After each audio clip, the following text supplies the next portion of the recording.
The Lovely Bones by Alice Sebold is about a story of Susie Salmon. She's 14 and was raped and murdered in 1973. She goes to heaven and watches over her family as they cope with her death. Susie tries her best to give them clues so they can find her murderer, which happens to be her next door neighbor. What I could say the author did very good is seeing and growing the characters throughout the book. Now, many people don't feel that their kids should read The Lovely Bones due to there is rape and murder talked in the book.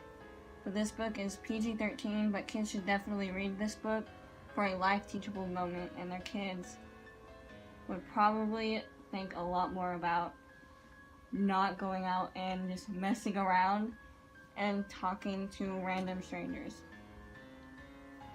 Back to the book. Susie Salmon thought her neighbor was a good man. That's like most people.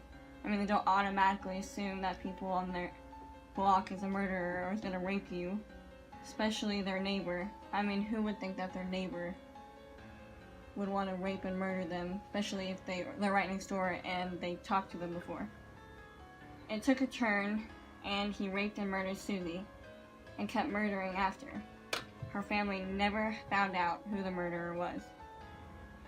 In my opinion, although the ending did not fulfill my expectations in this sense, I wish the family would have found closure on finding her murderer. I feel like that would have helped her figure out the revenge that she was wanting upon the man that murdered her. But this novel can be a very teachable book. Lessons learned in this book can teach kids why they don't need to talk to strangers. I just feel all around that this book is definitely something that needs to be read more and published way much better than it was.